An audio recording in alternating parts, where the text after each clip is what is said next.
noches, bienvenidos a RM en un día, como insisto, nos tiene acostumbrados los últimos días previos a la veda, previo a las PASO y además en un ambiente muy particular, muy caldeado, con mucho malestar entre el oficialismo y la oposición, con el temor que empieza a tomar, digamos, certidumbre respecto de la presencia de la variante Delta ya en la ciudad de Buenos Aires o en la provincia.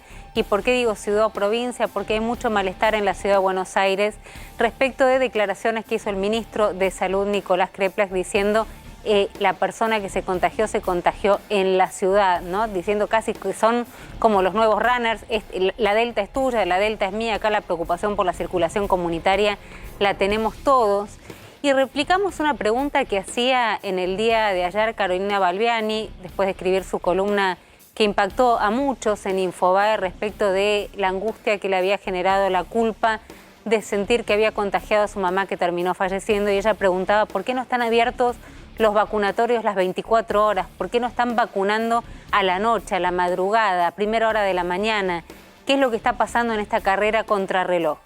Y la pregunta creo que termina siendo dónde están las vacunas y si se le está dando un uso político a las vacunas. ¿Por qué? Porque a la ciudad, por ejemplo, no llega la misma cantidad de vacunas proporcionalmente, por lo menos eso dicen las autoridades de salud de la ciudad, que a otros distritos o que a otros lugares. La ciudad aplica inmediatamente las vacunas. Se habló de que había vacunas en la heladera en la provincia de Buenos Aires. Hoy salió, y ahora la vamos a escuchar, la ministra Bisotti, llegada de Rusia, a decir que esto no era así, pero en el trasfondo hay como una especulación política. ¿Qué es lo que están buscando? Y se lo vamos a preguntar al ministro de Salud. ¿Están buscando que vayan a votar, decía hoy un dirigente de la ciudad de Buenos Aires, con el brazo caliente, con la vacuna recién dada? ¿Van a empezar a vacunar esta segunda dosis el 10, el 9, el 8 de septiembre para que eso pueda influir de alguna manera o mover el amperímetro a la hora de ir a votar? Estamos preocupados, estamos asustados. La aparición de la variante Delta claramente nos preocupó a todos y sin embargo la declaración que se hizo fue una declaración política. Hoy salió Carla Bisotti a explicar: no hay vacunas en la heladera después de que se dijese las están estoqueando. Lo decía de esta manera y ahora lo escuchamos a Kreplak. No hay ninguna vacuna en la heladera.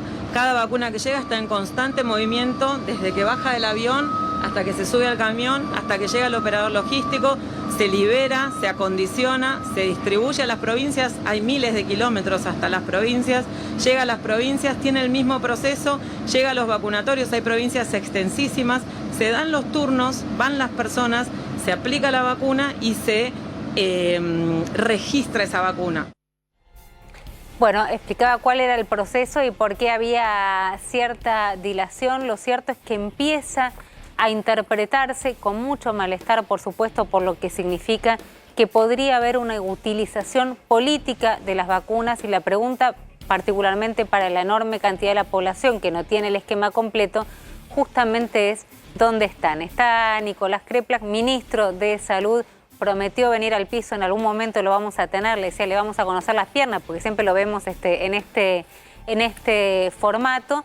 Pero, insisto, hoy es un día muy particular porque arrancó la mañana diciendo que había una variante Delta en la ciudad de Buenos Aires. ¿Cómo estás, Nicolás? Buenas noches. ¿Qué tal? Buenas noches, ¿cómo estás? Bien, primero preguntarte si sabías, digamos, o si tenías algún tipo de referencia del malestar que habían generado las declaraciones respecto de antes se tiraban con los muertos, ahora se tiran con la variante Delta, si es de este lado de la General Paz o del otro.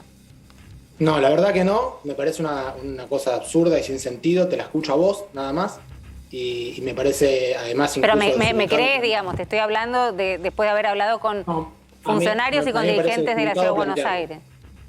Me parece desubicado plantearlo, porque lo importante cuando uno hace un seguimiento epidemiológico es poder hacer la búsqueda de los contactos, en dónde estuvo. ¿Qué sentido tiene plantear quién es el responsable de esto cuando nosotros venimos hablando de muy seriamente y muy gravemente de la importancia del seguimiento de estos casos? Hacemos nosotros un aislamiento en hoteles hace muchos días de esta población y la verdad que hablamos del AMBA nosotros hace muchísimo tiempo. la importancia de tomar medidas en la ciudad y en el conurbano, porque es un conglomerado. La gente que vive en el conurbano y trabaja en la ciudad o viceversa, sucede todo el tiempo. Los familiares, las familias de todos nosotros están integradas a un lado y al otro de la General Paz. Me parece de mal gusto, me parece desubicado. Pero ¿y por qué sindicaste? Digo, ¿por qué en este contexto te pareció importante sindicar que justamente... Te lo escucho a vos y me parece que está mal el planteo, está mal que lo digas. De ninguna manera es un uso político de esto. Nosotros somos muy serios. ¿Está mal que lo diga yo? Me parece, sí, porque... No, es que me lo pregunté, Nicolás, me lo pregunté. No es un uso político, es información concreta y correcta. Y de hecho, porque nosotros tenemos que buscar los focos. Y una persona que vive en un lugar, trabaja en otro, en el lugar donde trabaja hay varios casos. De esos casos, uno solo sabemos que se aisló de manera azarosa en búsqueda de la transmisión comunitaria, y ahí encontramos que hay variante Delta. Sus demás trabajadores y compañeros de trabajo, no sabemos si son variante Delta o no, pero presumiblemente sí. Entonces ahí está la información que nosotros queremos contar. O sea, vos tenés la información de que hay alguien, de Lanús, que trabaja en la Ciudad de Buenos Aires no sé si se puede decir, perdóname, no tengo idea, pero bueno, no quiero asustar a la gente que trabaja justamente en ese lugar, donde había una compañera que había ido a trabajar con síntomas y se presupone que quienes están ahí y están contagiados tienen la variante Delta, no sería solamente una persona. Tal cual, hay varias personas que se han contagiado, ya esta persona en particular ya terminó con su aislamiento, y además hay otros casos más de personas que nosotros sabemos que son de transmisión comunitaria en la Ciudad de Buenos Aires, que tienen convivientes o familiares del conurbano que también tuvieron síntomas que no podemos encontrarle ahora porque ya pasó el tiempo y ahora dan negativo y no pudimos hacer el aislamiento. Pero con esto lo importante para contar la noticia, lo que yo no soy periodista, pero lo que yo creo que era la noticia que tenía que haberse comunicado es: hay casos de transmisión comunitaria que encontramos con contactos que no hemos logrado identificar hasta dónde llega esta cadena. Por eso hablamos de empieza a haber casos de transmisión comunitaria. Pero por esto eso, de sí. el uso político a mí me parece que es una falta de respeto y que incluso ensucia algo muy serio, que es lo que hacemos nosotros de vigilancia, de seguimiento, de información transparente que tenemos que dar y comunicar, y que eso enmarcado en el resto del editorial. A mí me parece que todo entero me parece que es básicamente una mentira y una difamación de algo que estamos haciendo con mucha seriedad y con mucho respeto. Me estás haciendo una acusación bastante complicada, sabés que te respeto enormemente y que respeto el trabajo que están haciendo. Me parece que tenemos todo el derecho del mundo de preguntarnos frente a esto justamente, y te agradezco que lo puedas... No son preguntas. La pregunta cuando uno dice, ¿hay un uso político? Y yo me pregunté si hay un uso político de esto, Nicolás, y creo que tengo el derecho y que me asiste la libertad de expresión de retransmitir la pregunta respecto de si hay un uso político de las vacunas y de sindicar que la persona que se contagió en Lanús. Por supuesto. Se contagió en la ciudad y es de Lanús. Digo, sin faltarle el respeto a nadie. Yo creo que es una falta de respeto a la importancia de las cosas, bajarle la seriedad del seguimiento epidemiológico, el trabajo que hacemos nosotros, pensando que es una acusación para echarle la culpa a otros. Se tiran con variantes Delta. La verdad que de ninguna manera. Nosotros estamos trabajando para tratar de evitar una tercera ola, más contagios, más complicaciones, y de ninguna manera le estamos tirando ni variante Delta ni nada a ninguna jurisdicción. Pero te pregunto por eso. Muy serio para evitarlo. Lo sé y te pregunto por eso. ¿Por qué es importante entender? Explicarnos a nosotros que no entendemos por qué es importante entender que esta persona vive en Lanús pero se contagió en la Ciudad de Buenos Aires. Porque se aisló en la Ciudad de Buenos Aires. El seguimiento epidemiológico se hizo en la Ciudad de Buenos Aires y reportan el domicilio en la provincia de Buenos Aires. Una persona que tuvo síntomas en la ciudad, que se hisopó en la ciudad, que trabaja en un lugar, que en ese lugar había otras personas contagiadas y que tiene un domicilio en la Ciudad de Buenos Aires y nos reportan el caso a nosotros. Pero nosotros comunicamos esto como es información de comunicar. Podemos no decir nada al respecto, pero me parece que es importante contar, ser transparente y explicar. En el conurbano, en el AMBA, estamos ya viendo casos en donde hay contagio de personas que tienen de un lado y del otro parte de su vida. Sí, y entonces, digamos, la cantidad de gente que puede estar contagiada, que se presume ya por la primera, por el primer examen que hicieron, que podría ser la variante Delta, es más de una persona, claramente, a esta hora de la noche. Usted quiere hacer, si vos querés, Romina, hacer la vigilancia epidemiológica, dedicate a preguntarle a las personas y hacer informe epidemiológico. Yo te estoy diciendo lo que dice el informe epidemiológico. Pero yo no lo sé, o sea, Nicolás, vos sos la persona responsable, sos el ministro de Salud y el que sabe. Yo no lo sé que hay más gente contagiada en este lugar, en la ciudad de Buenos Aires, donde trabajan los compañeros de esta persona y que están muy preocupados y que probablemente lo que me dicen, ayúdame como médico, porque no me voy a meter en temas de salud sola, nunca, y lo habrás visto en este programa, que ni Jairo, ni Javier, ni yo, jamás tratamos un tema vinculado a la salud si no hay un médico que pueda acompañarnos, asesorarnos. No somos irresponsables en los planteos que hacemos y mucho menos cuando se trata de cuestiones que afectan a la salud pública, que trajeron tantos muertos, tanto dolor a nuestro país. Así que me parece que en ese sentido no se nos puede achacar la irresponsabilidad de sentarnos a hablar sobre temas que no conocemos si no tenemos a alguien del otro lado. Decir que una cuestión que es de vigilancia epidemiológica, pero ni hablar de no haber prestado atención, a las explicaciones respecto de las vacunas para decir por dónde están las vacunas, cuando se explicó. Por eso eso transmite falta de seriedad en un trabajo y falta de confianza en un trabajo. Nosotros necesitamos que la población sepa, al menos de las personas que explican con seriedad, digamos, si uno no puede creer en quien hace el trabajo, que le pregunte a alguien que sepa, pero no se puede poner todo en tela de juicio. No es todo lo mismo. Nicolás, te pido que me ayudes con lo siguiente. La campaña es otra cosa, esto no es la campaña electoral. Yo no quiero discutir políticamente de esto. Me alegra, celebro y aplaudo, y me parece que lo que tienen que hacer de no meter este tema en la campaña electoral, digamos, si efectivamente es así, es lo que tienen que hacer. Ahora, yo te lo pregunto, porque ayer estuvo y generó un enorme impacto Carolina Balbiani contando su experiencia personal, que debe ser la de muchos argentinos, que contagió a su mamá, por supuesto, sin querer, su mamá terminó falleciendo, y ella preguntaba por qué no están abiertos los vacunatorios las 24 horas, por qué no están dando vacunas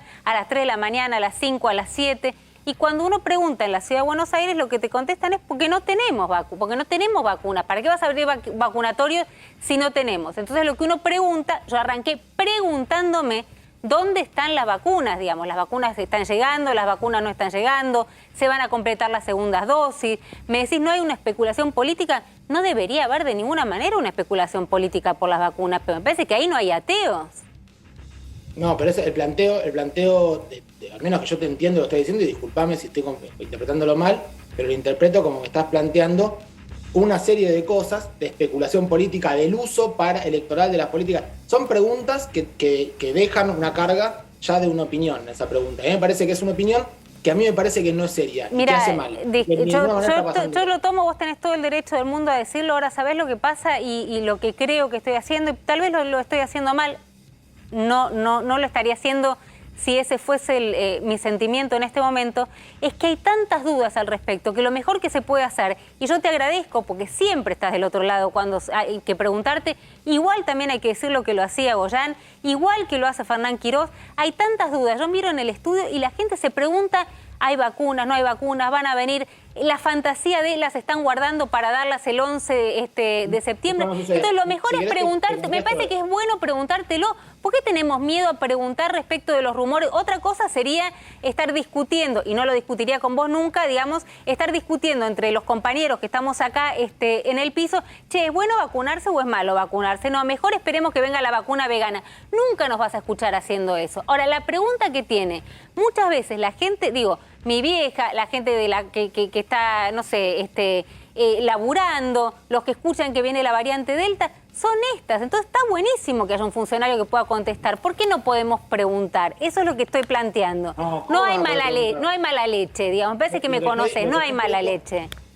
No, lo que yo creo es que hay preguntas que se contestan, pero si la pregunta muchas veces bueno, importa, me parece que te puedo contar lo que vos me quieras preguntar, me parece a mí que vale la pena hacer una pregunta sin esa carga de intencionalidad toda junta, me parece que no hace bien. De verdad no tenía ninguna intencionalidad, sí me parece que tenemos que poder preguntar cuando no sabemos, cuando somos absolutamente ignorantes, pero ignorantes en el sentido de que ninguno de nosotros es médico, epidemiólogo, sanitarista, tenemos mucho miedo, escuchamos cosas de la variante Delta que no tenemos la menor idea, vemos lo que pasa en otros países, se relajaron y vemos países como Israel que otra vez están con los barbijos, Estados Unidos pidiendo el doble barbijo aún para los vacunados. ¿Cómo no vamos a tener miedo? Pero digo, ¿y cómo no vamos a preguntarle a un funcionario que además es médico, que además conoce y que además está a cargo nada más y nada menos que de la campaña de vacunación en la provincia de Buenos Aires?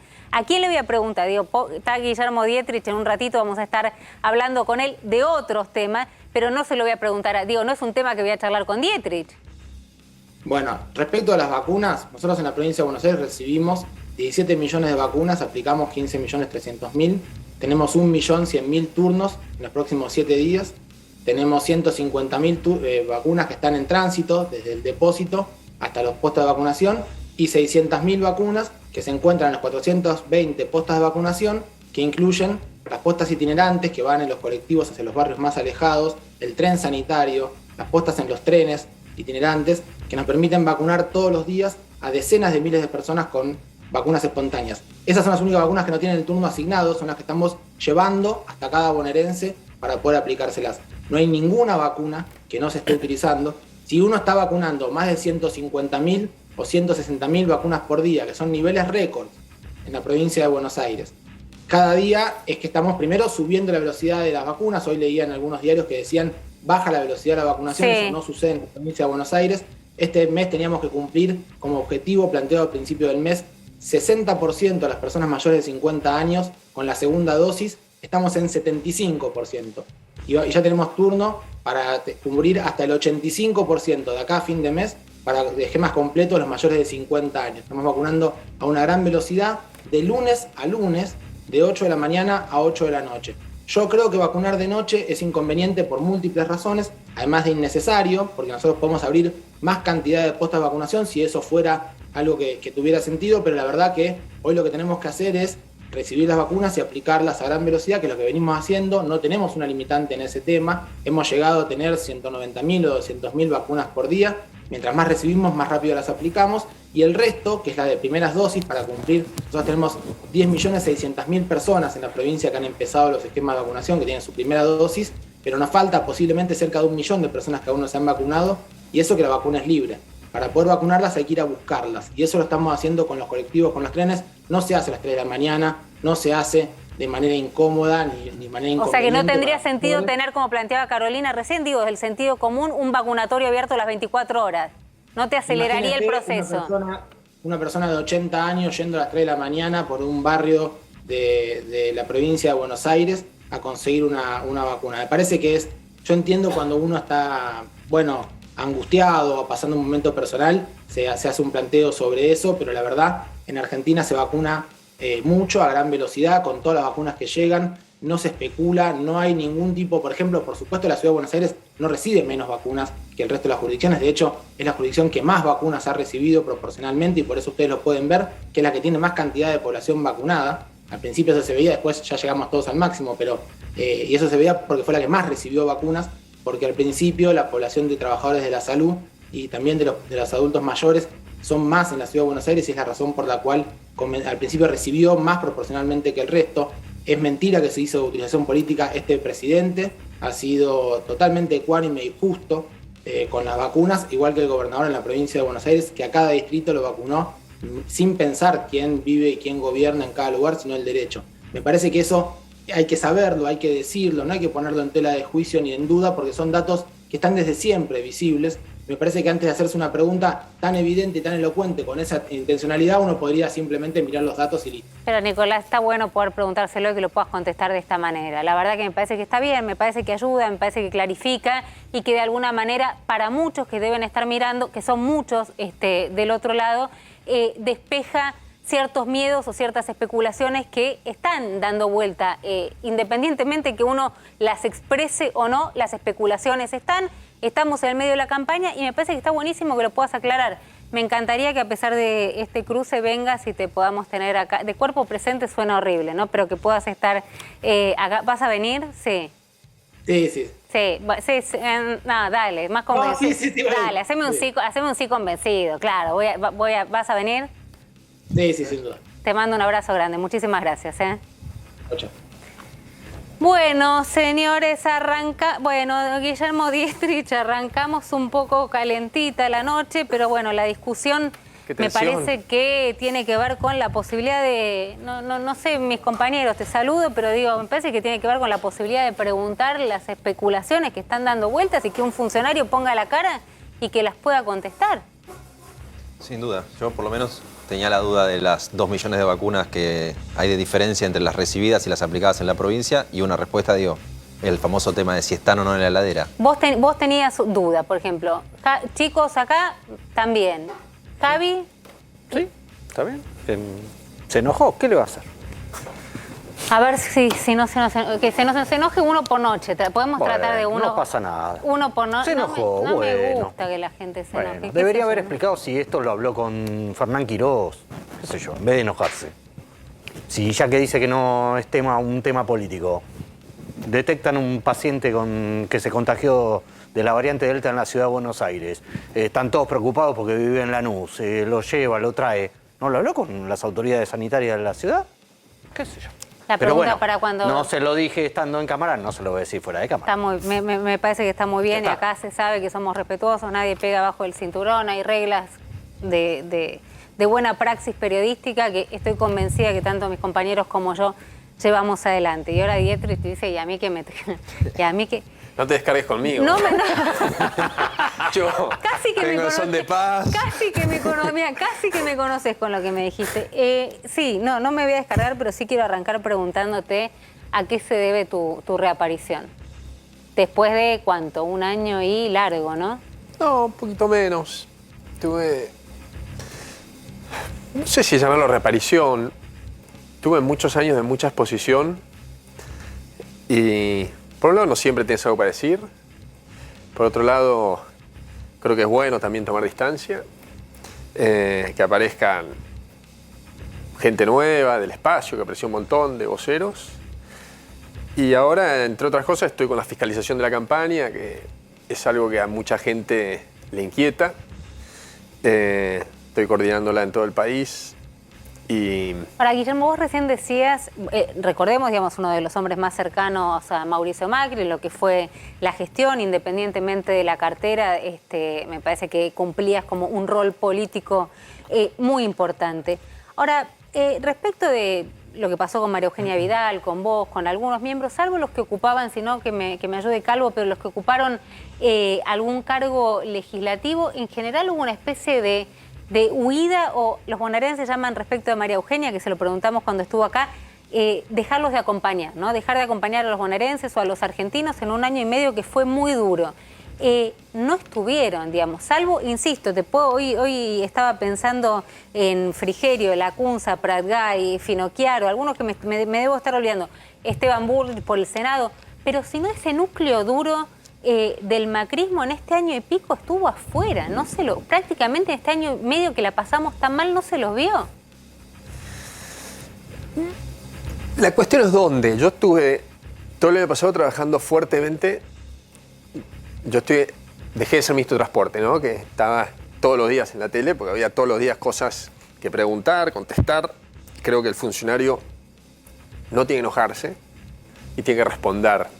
No siempre te gusta lo que te preguntan, no siempre te gusta cómo te lo preguntan, pero uno no está, para mí, para que el funcionario esté evaluando si el periodista tiene que preguntar de una forma o de otra forma. Seas vos, sea un periodista de C5N, sea un periodista de La Nación Más, de donde fuese. Y creo que es parte de la responsabilidad que uno tiene cuando es funcionario público, que es a través de los medios de comunicación explicarle a la gente las cosas que uno está haciendo y por qué. Claro, pero ese año y medio no, pero no se lo la vio. realidad es que yo dejé de ser eso y mi responsabilidad, que te digo, tengo un hijo de 14 años, ¿no? Me dice, papá, vos eras ministro de Transporte y ahora sos secretario de Movilización. Tipo, me pregunta, ¿qué haces vos? Yo tengo esa responsabilidad que para mí es algo muy importante. Hoy se cumple un año de la marcha, si no me equivoco, el 24 de agosto. Hoy es 24 de agosto, ¿no? Sí, 24 de agosto. Sí. Esa marcha que reflejó, no sé si se acuerdan todos, nosotros perdimos la elección de las PASO el 11 de agosto. 2 años. Exactamente, 2 años, perdón, dije un año, gracias a la aclaración. Perdimos esa elección, había un... Esa elección en la que dijiste fue el peor día de mi vida, dijiste. Sí, profesional. Después, no, bueno, en lo personal tuve está bien, días peores. ¿Pero no la veían venir? No, así no. Por eso también fue un shock, creo que nadie la veía venir así. Pero... Y perdóname, porque te digo, tenemos muchas preguntas, pero ¿qué pensaban, digamos, en esas pasos? Que no nos iba tan mal, que nos iba mejor. Claramente hubo algo que no vimos. ¿Todavía no saben qué? Es difícil definirlo. Claramente, entre otras cosas, digamos, los indicadores de cómo venía la elección decían una cosa que no terminó pasando. Y por qué la gente terminó digamos, en el proceso anterior planteando algo distinto a la elección es difícil, pero claramente fue un llamado de atención enorme de que la gente no estaba conforme con un montón de cosas que estábamos haciendo. Ahora, Guillermo, Pero déjame sí. no salir, porque no Sí. quiero escaparle a ese punto que me dijiste. Al que te fuiste, a Uruguay, no me fui, solo hice una referencia, que después de las PASO, Sí. el gobierno estaba muy caído y la gente salió a la calle esa noche de una forma totalmente imprevista, como pocas veces pasó, y dijo, nosotros estamos acá, queremos pelear, y ustedes son quienes nos representan. Y eso y el proceso de las 30 marchas fue a mí lo que me llevó a decir, yo quiero estar cerca de la gente trabajando en todo lo que es el voluntariado. Y el año pasado hice 100 Zoom con la gente en todo el país, de 300, 500, 1000 personas. Por lo tanto, lo que cambiaron fueron los roles de algunas personas, entre las cuales estoy yo, que no significó que no estuvimos, sino que estuvimos de una forma distinta, Pero, Guillermo, acompañando a nuestra dirigencia y a la gente. Pero estar de una forma distinta. Digo, en este momento donde todos, digo, el clima está caldeado, todos estamos muy angustiados, la percepción es, bueno, ¿dónde estaban? Escuchá, ayúdame solo con esto, ¿no? Porque no es lo mismo, me decís, bueno, hicimos Zoom, pero no es lo mismo hacer un Zoom desde Uruguay, digo, que tenés todo el derecho a ir. No hice ningún Zoom desde Uruguay. Bueno, mira lo que decía, mira conmigo, lo tenemos a Pichetto ahí. Sí, se A confundió ver cuando si lo dijo eso tenemos Pichetto. a ver, lo tenemos a Miguel Ángel Pichetto, a ver. Digamos, también es que parte del espacio también decidió irse a Uruguay, a muchos a Punta del Este. Yo no comparto, los que están en el Uruguay y hacen Zoom, movilizate y trabajá, eso no lo comparto. Pero eso a vos te pasa, de participar en Zoom, que algunos lo están haciendo desde Punta del Este. Bueno. ¿Pero sí o no? En la política está lleno de gente ¿Pero estúpida. te pasa o no te pasa de sentarte Sí, en Zoom me pasa. y ver los que Me están pasa y creo que carecen de autoridad moral. Pero hay algunos que se sienten perseguidos, pide asilo. Tampoco lo comparto. Jurídico. Cuando le preguntamos ¿Te cambiaste después, el peinado? ¿Te cambiaste el peinado? Sí, me hice una colita. A ver. ¿Está mejor así o está mejor con De las dos formas estás te, muy bien. te agradezco tanto, igual no voy a dejar de preguntarte. Se refirió a vos, Miguel Ángel Pichetto, después se lo preguntamos y lo dijo con nombre y apellido, dijo el Zoom lo hace, cuando estaba refiriéndome a quien hace Zoom desde Uruguay, no a quien está prófugo, que es Pepín Rodríguez Simón, es Guillermo Dietrich. ¿A vos te parece que es una forma de acompañar, hacer un Zoom desde digamos, tengo un desde respeto Uruguay? enorme por Miguel. Que es del espacio, recordemos, no estamos hablando de la Tengo un oposición, respeto ¿no? enorme, hizo un aporte enorme a nuestro espacio y lo sigue haciendo con una convicción tremenda. Compartí mucho esos meses desde el anuncio de la fórmula hasta que terminó el gobierno. Le escribí y le dije, mirá, no estoy en Uruguay. ¿Cuándo dijo eso? Sí. Cuando dijo eso me lo comentaron, no estoy en Uruguay, estoy en Argentina. Estuve en el verano en Uruguay, no hice ningún Zoom de Uruguay. El Zoom que había hecho hacía 3 semanas lo hice de Argentina, que estaba en Argentina hace mucho tiempo ahí. Y creo que fue aclarado. Nada, una información incorrecta que mucha gente después Que quedó como me dijo, parte... pero nada, fue, Que quedó, ¿no? sé, tenía como militar un de error, oposición desde Uruguay un error de sonaba información. como- El año pasado el Zoom era una herramienta que todos usamos porque durante mucho tiempo no podíamos salir a nuestras casas, no podíamos hacer reuniones, no podíamos festejar cumpleaños, etcétera, etcétera.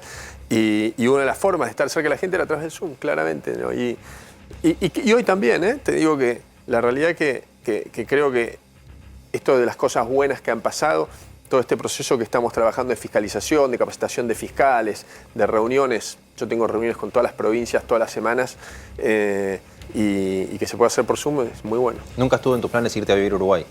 No. Javi, Explicarle a la audiencia cómo entender, pues resulta difícil para nosotros los periodistas, para la audiencia puede ser peor. Vos fuiste uno de los funcionarios, no solamente de perfil más alto, sino que más combatió al kirchnerismo una vez que estuviste en el ministerio. Muchas denuncias judiciales, el famoso tema de vialidad, etcétera, etcétera. Eso todo, la justicia funcionó persiguiendo eso mientras ustedes fueron gobierno. Se van ustedes del gobierno y se da vuelta la torta. Todas esas denuncias quedaron en la nada y empiezan a denunciarte a vos y a la gestión de Macri por PPP, autopistas, vialidad, parques etcétera, eólicos, etcétera. bueno, sí. ¿Cómo se explica a la gente esas vueltas de cosas que supuestamente o son de una manera o son de otra, pero no son según dónde va el viento? Es buena tu pregunta y tu reflexión. Por un lado, Yo no me dediqué a perseguir el kirchnerismo. Yo me dediqué a reconstruir la infraestructura del país, y no fui yo, sino que fuimos todo un equipo, a conectar el país con los aviones, a bajar los costos de la logística, a trabajar para que la gente viaje mejor, en hacer metrobuses, en la red SUBE para el boleto integrado y un montón de cosas que trabajamos, que creo que logramos avances muy importantes. En el proceso sí está la causa vialidad, porque realmente lo que había ahí era bastante escandaloso y el funcionario tiene obligación de denunciar cuando hay algo que estaba ahí y que rápida la gente de vialidad nos trajo, que no sé si recuerdan, que es todo el proceso de Lázaro Báez, de construir, de recibir Santa Cruz una inversión multimillonaria, y Lázaro Báez ganar el 80% de las licitaciones cuando competía contra el solo. Y gran parte de esas obras que no fueron terminadas. Y eso está dentro de un proceso judicial. Pero conceptualmente no solo eso, sino que yo continué un montón de cosas del ministro anterior, que fue Florencio Randazzo, reconocí un montón de cosas que hizo, lo invitamos a las inauguraciones de las cosas que él había comenzado y dejaba, como la estación de tren de Quilmes, la electrificación del Roca, y continuábamos todo el proceso que venía haciendo él con la tarjeta SUBE. Algunas otras cosas tuvimos una mirada distinta, pero yo siento que tratamos de lo que era posible mantener políticas públicas y llevamos un plan adelante. No estuvo para nada el foco en eso, del trabajo, más allá del deber que uno tiene de denunciar cuando encuentra algo irregular, que también lo denunciamos cuando en la CNRT encontramos una persona que le cobra una coima a las combis que secuestraba a la gente de la CNRT, los inspectores, para liberarlas. Lo encontramos, lo echamos y lo denunciamos. Una persona que estaba dentro trabajando dentro de nuestro gobierno. Pero ahora, Guillermo, vos tenés claro que sos uno de los exministros más denunciados de la gestión de Macri. Pero eso es otro plano. Bueno, por eso digo, que sucedió después de que no sé si de lo más denunciado, pero sí, digamos, no. Hay para mí una actitud de cierto sector y ciertos actores del kirchnerismo en la cual construyen denuncias. Y parte de eso nos construyeron denuncias a nosotros, o a mí, y a mi equipo y a mí, con un montón de falacias, y cada una de esas denuncias puedo explicarte las falacias el kirchnerismo dice lo mismo. El kirchnerismo dice lo mismo. Es como Lofer versus la mesa judicial. Digo, no termina más. Si yo te empiezo a nombrar, digo, ustedes vinieron como a combatir lo que era la corrupción del kirchnerismo y para que el kirchnerismo no vuelva, digamos. Y tienen, no sé, empecemos a nombrar parques eólicos, pero disculpame, te autopistas, te interrumpa, Romina, porque la realidad es que ellos me persiguen, nosotros los perseguimos. El bolso de plata no se puede esconder. ¿El? El bolso de plata no se puede. El bolso que aparecía de plata no se puede esconder. No, la fuga de capital es más difícil de explicar. Hablemos de lo que yo manejé. Pero es más fácil la foto de los bolsos de López que parques eólicos. Si querés vamos a la fuga de capitales, entre comillas. Pero vamos a este tema. Nosotros dijimos que íbamos a hacer algo. Que íbamos a transparentar la obra pública. ¿Qué hicimos? Digitalizamos todo. Toda la información estaba en internet. Vos podías entrar y ver en cada momento, en vialidad, en licitación de trenes, en licitación de los aeropuertos, lo que fuese, cuál era la licitación que había, cuáles eran las condiciones de licitación, quiénes eran los que ofertaban, cuánto ofertó cada uno, quién fue el que ganó, el contrato que firmó y los avances de la obra. Lo podés seguir viendo hoy. Vos hoy entrás a una dirección y ves todas las licitaciones que hicimos, cuántas adjudicamos, etcétera, y cuántas cientos de licitaciones hicimos y adjudicamos. Las licitaciones que había 2, 3 participantes pasó a haber 40 participantes. Los precios... 2, 3 en el kirchnerismo. 2, 3 en el kirchnerismo pasó a haber 40. Los precios bajaron 20, 30, 40 hasta la mitad. Entonces, yo lo que puedo hablar es de lo que hicimos nosotros para transparentar todo esto. Ahora, Guillermo...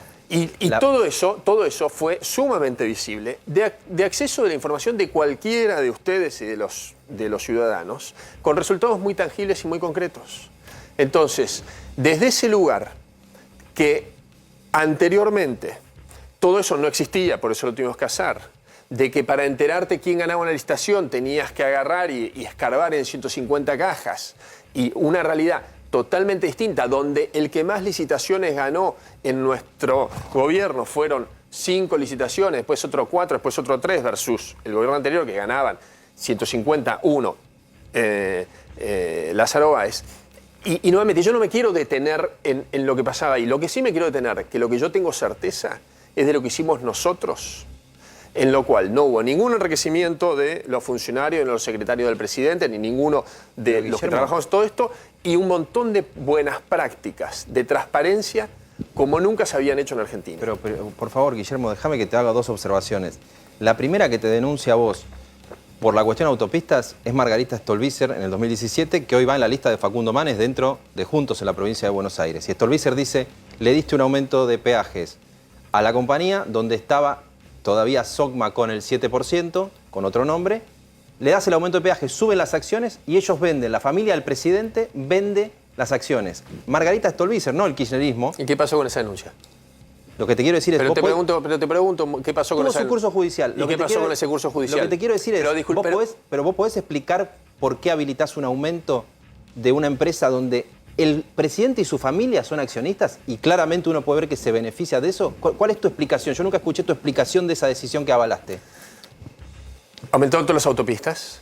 En una de las tantas autopistas que aumentaron, porque aumentaba la autopista AUSA, que es la de la Ciudad de Buenos Aires, aumentaba la autopista de La Plata, AUBASA, aumentaba Acceso Esto, aumentaba AUSOL, aumentaban todos los corredores del interior. ¿Por qué aumentaban las autopistas?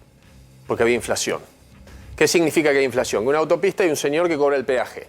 Ese señor que cobra el peaje, como hay inflación, le aumenta el sueldo del 30%.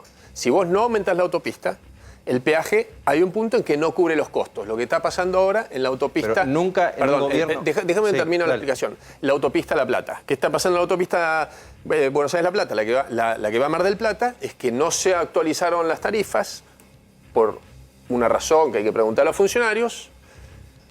La autopista no tiene mantenimiento, se deteriora y a su vez hay un problema con los trabajadores porque no le aumentan los salarios, porque no tienen plata para aumentar los salarios por esa cuestión. Entonces, lo que hicimos nosotros no es que agarramos una autopista donde había un accionista y dijimos, mira, a esta le vamos a aumentar 40%. El aumento que hicimos, esos aumentos que hicimos en el 2016 y 2017 fueron la fórmula que había dejado el gobierno anterior de cómo se definían los aumentos. Pero el gobierno del presidente, en ese entonces Macri, no puede tener información, che, voy a vender las acciones que valen 15, mirá que va a subir la autopista, vendela cuando valga 75, ¿eso no te parece que el que lo ve de afuera dice, che, ahí hay una incompatibilidad? Mira, si vamos a hablar del valor de las acciones, el valor de esas acciones, ¿sabés cuáles fueron los años que más crecieron? Te pregunto. ¿Sabés cuáles son? No, decímelo. 2014 y 2015. Pero no era Macri presidente. ¿No te parece que hay una incompatibilidad entre una decisión y la otra? Mira, vos tenés un sistema de autopistas. La familia del presidente tenía el 7% de las acciones de una de las... Que las mantuvo hasta que subieron el peaje. Eso es lo que yo te estoy cuestionando. No las mantuvo hasta que subieron el peaje. Porque el peaje después siguió... No, perdón, porque el peaje después siguió subiendo. Está bien, pero es lo que pasó. Perdón, no. No las vendió cuando valían 15. No, pero discúlpame, el peaje aumentó. Del 2002 al 2015 fue aumentando. No es que nunca aumentó el peaje.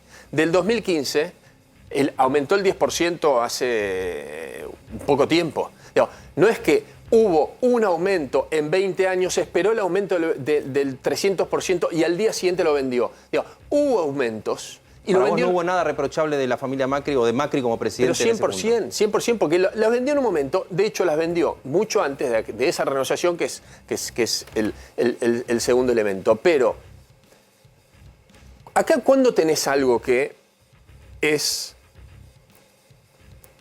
ilícito o que no corresponde, si vos eventualmente tenés a una persona con la relación que fuese, tenés 10 autopistas y decís, a esta yo le aumento más.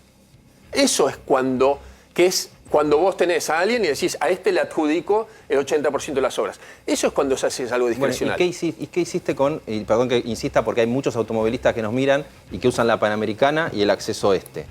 Que más allá de la cuestión judicial que yo puedo compartir si las impulsan kirchneristas cuando está el gobierno del kirchnerismo, déjame hacer un etcétera. pequeño paréntesis. Hoy tuviste un revés judicial justamente donde salieron a pedir que apartasen a la jueza que te había sobreseído y que se siga investigando tu participación en peajes.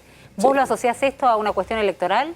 No sé si es un revés, es un pedido de los organismos del gobierno nacional. Bueno, digo un revés en el sentido de que uno con un conocimiento está tranquilo, si te piden que te aparten a la jueza y que te sigan investigando, no es la mejor noche. No, de hecho, seguro. pensé que te ibas a bajar. La verdad que pensé que te ibas a bajar. Le pregunté a los chicos y dije, por ahí se baja, porque la verdad que es una muy pésima noticia judicial. Si te pido, Guillermo, si le hablas al automovilista... No, porque no hay ninguna noticia judicial. Hay un pedido de la UIF, que es un organismo del gobierno nacional, y de Vialidad, que es un organismo del gobierno nacional, que dicen eso, pero que... Que se aparte Capucho. Pero le pregunto como ex ministro de Transporte para que el automovilista que usa la Panamericana y el acceso este entienda. Porque hablábamos de licitaciones y competencia y a vos te tocó o elegiste renovarle hasta 2030 la concesión a la empresa que está en Concesionario del Oeste y en la autopista de la Panamericana. Ahí le diste dolarización de las tarifas, si yo no leí mal el negocio, que ya no hubiera más que levantar la barrera cuando se hacía cola de 100 metros y la dolarización atada al contado con liquidación. Hoy es cierto que el gobierno estaba diciendo una auditoría. Hacela fácil, contame cómo me la contaste a mí. Hoy con el contrato Dietrich sí, las empresas, él lo debe saber, las empresas se presentaron hace un par de semanas y le dijeron al gobierno, y esto lo volvés a ver porque te parece que está mal, llevar las tarifas de peaje de la Panamericana y del acceso este arriba de 500 mangos. ¿Yo vi mal eso? Eso es una cuestión que dejó tu gestión. Más allá de la cuestión judicial, si hay persecución que el gobierno no se lo dio, digamos que no se lo dio, no el va gobierno a hizo una pagar auditoría, 500 dice si lo va a renegociar o no. Pero me interesa que vos le hables al automovilista de esas dos autopistas. Muy bien. Las dos autopistas son acceso norte y acceso oeste. Sí. Acceso norte va a Pilar, acceso oeste va a Luján. Esas dos autopistas se hicieron a fines de la década del 90 en una licitación con un sistema de tarifas, y etcétera, etcétera. Es de los primeros contratos en que las empresas hicieron el 100% de la obra. No sé si recuerdan lo que era el acceso norte y el acceso oeste antes, que era una catástrofe. Y después empezaron a cobrar el peaje. Cuando vino el 2002, ese contrato que había firmado el Estado Nacional con las empresas se rompió. Como tantos otros contratos que Como se rompieron. tantos otros. Muchos contratos se arreglaron, algunos se dolarizaron, la hidrovía, por ejemplo, se dolarizó, las tarifas de los aeropuertos internacionales se dolarizó, digamos, cada uno de los contratos fueron teniendo sus particularidades. En este caso, estas dos autopistas, todo el sistema de accesos a la ciudad de Buenos Aires quedó en una gran problemática que cada uno tiene un caso puntual, que si querés, acá aburriría a la gente porque fue una catástrofe todo, con distintas particularidades. ¿Qué pasó con la autopista Mar del Plata? Pero pensamos en la Panamericana y acceso Pero en oeste. estas dos, desde el 2002 al 2015, donde hubo distintos gobiernos, los gobiernos, es decir, el Estado argentino, reconoció que había una deuda con esas empresas y se comprometió a renegociar para resolver el problema de la deuda. Ese compromiso que fueron asumiendo, a su vez, asumían, por ejemplo, un aumento de tarifa que después lo asumían por escrito, después no terminaban dándolo. El 2015, ¿qué nos encuentra? Con 12, 13 años de compromisos de los distintos funcionarios de los gobiernos nacionales. Lo que le pasó a todas las energéticas también, no le pasó solo a las autopistas. Estamos hablando de las autopistas. Sí, pero digo, no es un caso excepcional en la Argentina post-2002. Cada caso tiene su particularidad. Este lo conozco bien. Que llevó a una denuncia en el CIADI. Que se hizo 3 días antes que asumiera Macri. No, es totalmente falso eso. No se hizo 3 días antes que lo hizo Macri. Se comenzó a principio del 2015. Y hubo todo un proceso. De ahí, durante todo el 2015, donde se hizo la primera presentación que hace Acceso Oeste, la hace a principios de agosto del 2015. Después de todas las cartas que había que enviar y todos los procesos administrativos previos que tenían que hacer los funcionarios con el gobierno nacional de turno, y está todo documentado eso. Digamos, no hay nada... ¿No te parece que le diste demasiado a los concesionarios de autopista? Había un juicio en el CIADI por $3.000 millones. Estos juicios Argentina los pierde siempre todos. El gobierno dice que nunca se efectivizó ese juicio en la auditoría que hizo ahora. Sí, estos juicios, Argentina, ves los antecedentes y se pierden siempre todos. ¿Por qué se pierden todos? Porque si yo por escrito voy poniendo en el año 2005, reconozco que hay una deuda y que para junio del 2006 hay que resolver esto y no lo cumplo. Y en el 2007 digo, reconozco que hay una deuda y a su vez me comprometo a esto. Y en el 2009 voy a resolver esto y no lo cumplo. Lo único que estás haciendo es generando incumplimientos. Y vos dijiste que lo pague el automovilista con 600 mangos de peaje. Incumplimientos de funcionarios que no tienen responsabilidad porque después se van y esto no lo paga Dietrich ni Macri, lo pagamos todos los argentinos. Y cuando esos juicios los perdemos o cuando le damos 5.000 millones de dólares como le dio Kicillof a YPF, en este caso, algo que es del área metropolitana, como bien describía recién el ministro, que es un conglomerado urbano, lo termina pagando el jujeño. Entonces, ¿cómo resolvimos esto? No pusimos un centavo, cero. Bueno, lo ponen los automovilistas. Si se el Estado Nacional no por puso el dólar contado con liquidación. El Estado Nacional no puso un centavo. ¿Pero el Estado no es la gente también, el automovilista? No, la paga el usuario de la autopista. B, no dolarizamos las tarifas. Es falso que dolarizamos las tarifas. ¿Y por qué están pidiendo 600 pesos ahora? No dolarizamos las tarifas. Las tarifas tienen un sistema de ajuste en el cual, en función de materia de la construcción, del valor de la mano de obra, etcétera, etcétera, eso es lo que genera los gatillos para los aumentos. Y lo que hicimos fue extendimos el contrato para que esa deuda que estaba reconocida por los distintos gobiernos anteriores, que existía, porque existía, está auditada, digamos, ¿No estabas reconociendo una indexación que estaba prohibida? Guillermo, ¿Cómo? ¿No estabas reconociendo una indexación que estaba prohibida? No estábamos reconociendo de cómo Guillermo, la tomes. Si la déjame- querés tomar en dólares, en dólares actualizados, en inflación, lo que sea, esa deuda, que lo que se reconoció es mucho menor a lo que pedían y lo que planteaban, y mucho menor a lo que pedían en el juicio del CEADI. Una bomba de tiempo. La desactivamos y la resolvimos. Déjame salir un cuidando minuto por de sobre todas las esto, cosas, ya pero termino con esto, sí. Romina, los intereses de los argentinos. Pero ¿sabes por qué? Nos quedan 3 minutos, pasó volando. No quiero dejar de preguntarte, sobre todo porque dijiste que confías en que hay posibilidad de volver en el 2023, digamos que estás confiando en esto, viniste a fiscalizar. Vinculado a lo que te preguntaba Jairo y también, digamos, a Mauricio Macri, uno es el que va a ir a votar ahora y el que tal vez tenga la expectativa de votar en el 2023 va a decir, pero si yo voto a esta gente voy a estar pagando 500, 1.000, 1.500, 2.000 pero también es falso eso, también es falso los 500, 1.000 o lo que fuese, No. porque estos contratos... Primero, pero digo, yo no quiero estoy en el poner- gobierno y no... pero pongo como ejemplo simplemente, digamos, ¿no? Digo, vos decís, Lo que vuelvo en el va a tener la 2023. gente, ¿sabes qué es lo que va a tener la gente? ¿Qué es lo que tuvo? ¿Qué? Es que, por ejemplo, por las preguntas que hicieron, creo que conocen bien el acceso norte. El tercer carril a Tigre, que Tigre creció con Nordelta, todos estos barrios cerrados, era la misma infraestructura que hace 20 años. Hace 20 años que se decía hay que hacer el tercer carril a Tigre. Se hizo el tercer carril a Tigre. Pero Perdón, el puente del kilómetro 50. Pero vos creés que estábamos mejor. ¿Cuándo? ¿Respecto a cuándo? Respecto de la gestión de Mauricio Macri. Si fue una buena ¿Respecto gestión. a hoy? Bueno, respecto a hoy, si tenés en cuenta la pandemia. Si querés repreguntarme la pregunta para contestarte exactamente lo que me No estás sé cómo preguntando. querés. Hoy todos me están marcando. No, sé pero no cómo te estoy querés que diciendo que preguntes, pero tengo miedo de entiendo que me estás preguntando si en el 2000... ¿Fue mejor el gobierno de Macri que los 2 años de Alberto cruzados por la pandemia? No tengo duda que fue mejor el gobierno de Mauricio, que fue mejor nuestro gobierno, que existió la pandemia como existió en todo el mundo. Pero la pandemia no crees que sea excusa para, digamos, la situación económica que estamos atravesando. La pandemia impactó en todo el mundo en la economía. La gran mayoría de los países del mundo ya están recuperaron la situación prepandemia, porque en general la forma que administraron la cuarentena fue mucho más racional que la que administró Argentina, que tuvo la cuarentena más larga del mundo y más restrictiva, con impactos enormes como el tema de la educación con los chicos y discusiones ridículas como hoy creo que lo dijiste vos, como la de los runners, que la ciudad quería ir abriendo cosas. Igual yo no quería que salgan los runners, bueno, eso pero con el admito diario porque lo dije. Con el diario del lunes tenían que salir lo los dije en su runners, momento, entonces sí. tenemos que reconocer las evidencias o la discusión que hubo con la educación presencial de los chicos, tremendo.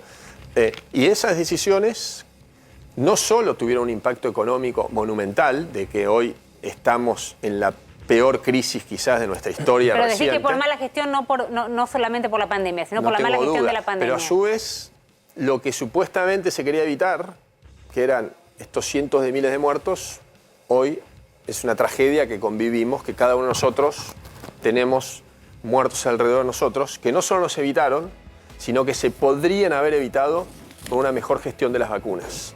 Entonces, Guillermo, me parece todo este proceso, el tiempo hará una evaluación que será muy crítica. Guillermo, muchísimas Gracias a gracias. ustedes. Muchísimas gracias por venir. Nos quedaron un montón de Castelo, preguntas. lo que Ustedes tenemos que volver a invitar. Ustedes se quedaron con la Sí, ustedes se lo quedaron con la tenemos que volver a energía. invitar, sobre todo por la pregunta de Javier de siempre, que si hay que jubilar a Macri o no, la famosa de... tranqui. No, La dejamos para- no. Chau, nos volvemos a encontrar cuando... Mañana. Calvo, Mañana a las seguro 22. a las 22 vamos a estar acá. Sí. De verdad, gracias, volvete. Si estás por acá, ya que dejaste en claro que no estás del otro lado del charco. Estoy acá. Así que vas a volver porque la charla sigue para largo. Agitadito el RM de hoy, nos volvemos a encontrar. Si le confían a Calvo, mañana a las 10 van a poner a 24, vamos a estar acá.